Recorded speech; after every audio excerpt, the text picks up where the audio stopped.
God, if you've been paying attention to the cycling media recently, you would think it's been April Fool's Day.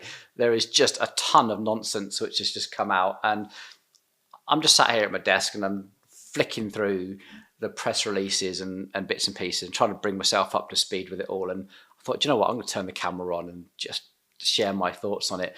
If you don't know what I'm talking about the new Specialized Diverge and the Canyon Spectral, which have just hit the headlines recently with some innovation that just didn't need to happen.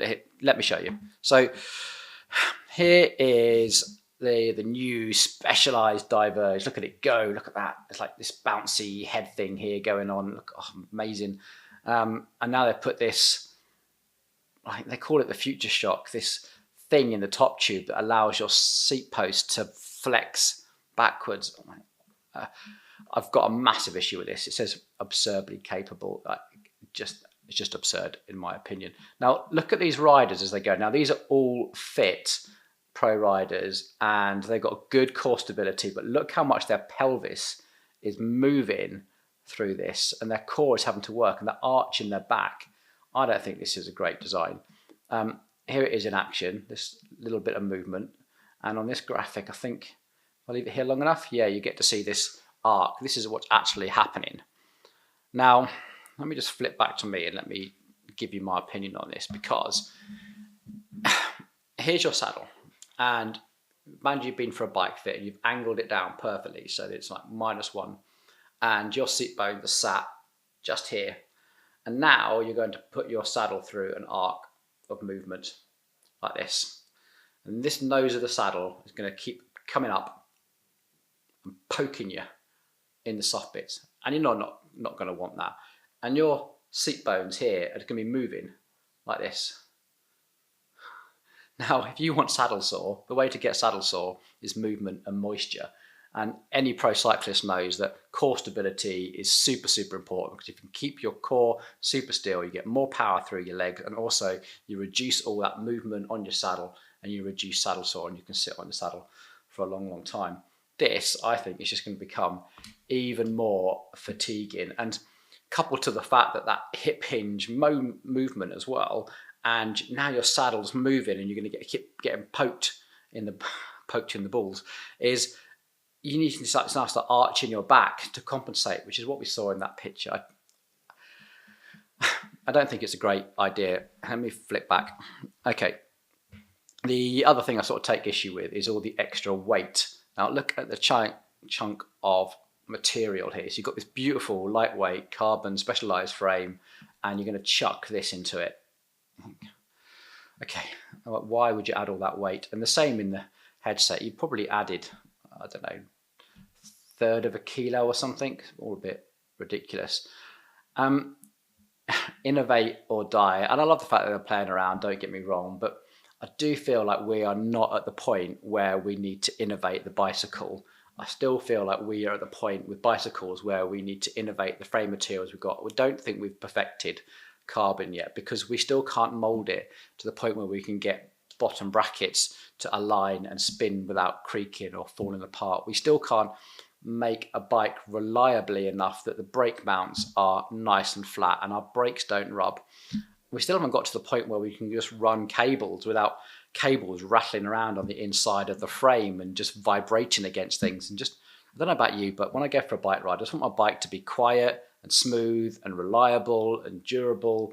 And that's what I notice more than anything else. If my bike is creaking or rattling, I will pick up on that and it'll irritate me far more than whether my seat post moves a centimetre or not. And the other thing I take issue with is innovate or die. Yes, totally, I get it. But I would much rather they're advertising saying we are making the most reliable, quiet, durable frame. That's our innovation. That's our guarantee to you. And that would probably get me excited more than this nonsense. And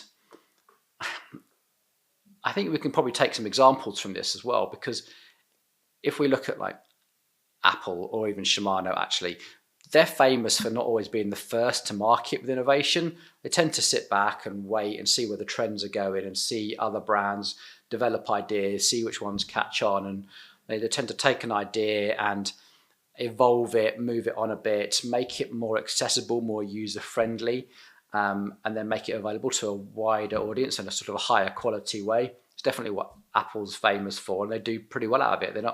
They're renowned for never being the first people to market with an idea, but they're the ones that make it user-friendly and high quality enough to earn the sales. So I still think we're at the point where someone needs to actually perfect carbon fiber bike manufacture to the point where we just go, I've got a beautiful carbon fiber bike that's reliable, durable. It's an investment piece. Like, that's where I'm at. Okay, let's have a look at this Canyon. So Canyon have come up with this this idea of a little spring system that keeps your front wheel in a straight line. I kind of feel like the gyroscopic effect of the front wheel and the fork rate does that, but as we zoom in here, it's called a back to the middle. The idea is that it springs your front wheel back to the center, but as part of that, it has a hard stop. It doesn't rotate as you want, and having that hard stop, I think, would be a little bit weird to get used to.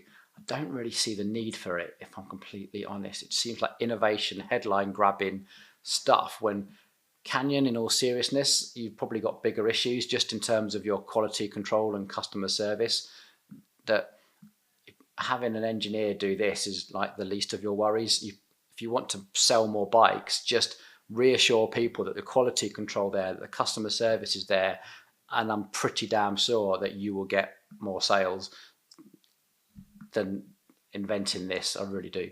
That's my opinion. Let me know what you think down below. It'd be annoying that you can't just take the fork out easily for a bit of headset maintenance or whatever, because you've got all this other paraphernalia to worry about to get there. So again, I'm just thinking, why are we doing this? Why are we messing around with innovation that doesn't need to happen when there's innovation that we really want to happen isn't taking place? And if I was to say anything to these brands, please, I just want a bike that is quiet and reliable. I don't want it to creak.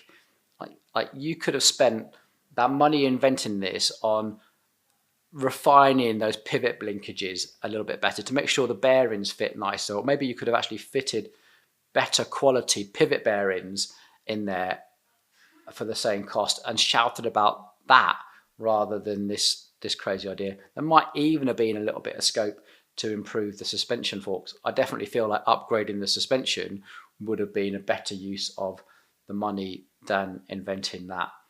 I guess same thing with the Specialized Diverge. Like, your tires and your wheels are going to make more difference than that crazy little bit of suspension. And so when you buy the bike, that's what you're paying for. But in reality, couldn't you just advertise that you're getting better wheels? Maybe that's the problem. They don't necessarily make the wheels themselves, and they're trying to innovate and show themselves as what they're doing. But I don't know. I feel like I'm getting ranty now, but let me know. What do you think? Are you excited by this technology from Specialized and Canyon, or are you on where I'm getting at? I don't want this nonsense. I just want you to make some really good quality bikes which I can be proud of, I can own for years to come. And every time I go and ride it, it's quiet and smooth and reliable and doesn't rub and doesn't creak. That's all I want. It's quite simple. Right. If you like this sort of ranty content, let me know. And if you don't, just give it a thumbs down. It's always good to know. I've shared my tuppence worth and I hope some of you might have enjoyed it. All right, take it easy.